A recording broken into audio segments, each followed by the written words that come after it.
The alien lay curled in the corner of the abandoned cargo bay, her translucent skin revealing the sluggish pulse of her failing organs. 3 days had passed since the merchant vessel had jettisoned their contaminated cargo, her included.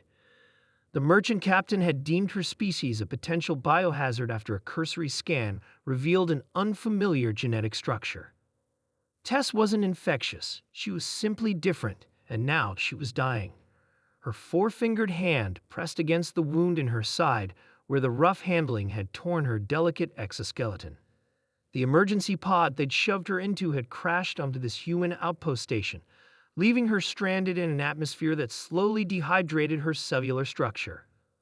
The station's security feeds had picked up the unauthorized docking, but classified it as debris impact. No one was coming to look. No one except Jack. Jack Miller wasn't supposed to be in the abandoned cargo sectors. As the station's maintenance engineer, his duties kept him in the inhabited sections, fixing climate regulators and patching hull breaches. But Jack had always been curious about the old storage areas, with their forgotten crates and mysterious containers from the early days of human expansion. Just a quick look, he told himself, adjusting his utility belt as he ducked through the narrow maintenance shaft.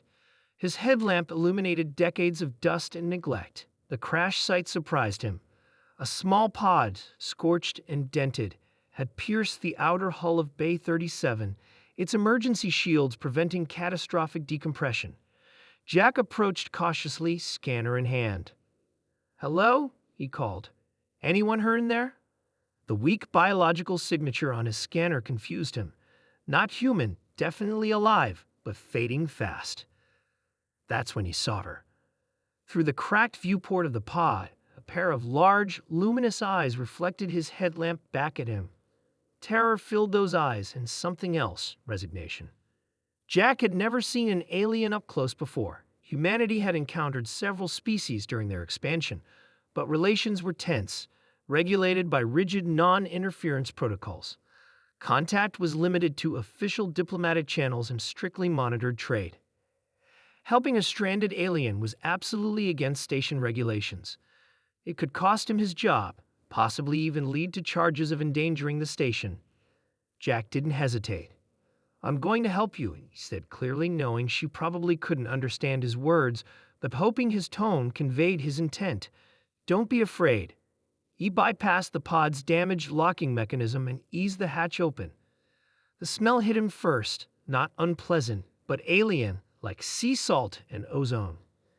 Tess shrank further into her corner, her translucent membranes fluttering with fear. Her species communicated through color patterns and biochemical signals, making human speech incomprehensible to her. But intentions transcended language. Jack removed his outer jacket and gently placed it over her shivering form. The material was specially designed to regulate temperature and retain moisture, exactly what her desiccating body needed. "I'm taking you somewhere safe," he explained unnecessarily, carefully gathering her light frame. She weighed almost nothing, her bone structure hollow like a bird's. His private quarters were modest but secure. Jack had disabled the standard monitoring systems years ago, valuing his privacy over station surveillance protocols. Now, that small act of rebellion would save a life. Jack converted his shower into a human environment, adjusting the temperature and oxygen levels based on the readings from his scanner. He placed her gently on his bed, then retrieved his emergency medical kit. For 3 days, Jack skipped shifts and made excuses over the comm system while he nursed the alien back to health. He researched xenobiology during station night cycles, creating nutrient solutions that her system could process. He fabricated makeshift bandages from moisture-retaining polymers to help heal her damaged exoskeleton. On the 4th day, Tess sat up. Her skin had regained its healthy iridescence, shifting through patterns of blue and green. She studied Jack with those enormous eyes, then deliberately placed her four-fingered hand over her center, the equivalent of her heart, and bowed her head. Jack smiled, mirroring the gesture. That night, she began teaching him her language of colors and movements. Jack proved an apt pupil, his engineer's mind quickly grasping the patterns and logic. By the end of the week, they could communicate basic concepts. Ship, Tess indicated her skin forming patterns that Jack now recognized as proper nouns. Home, far. I'll help you get home, Jack promised, knowing the enormity of what he was offering.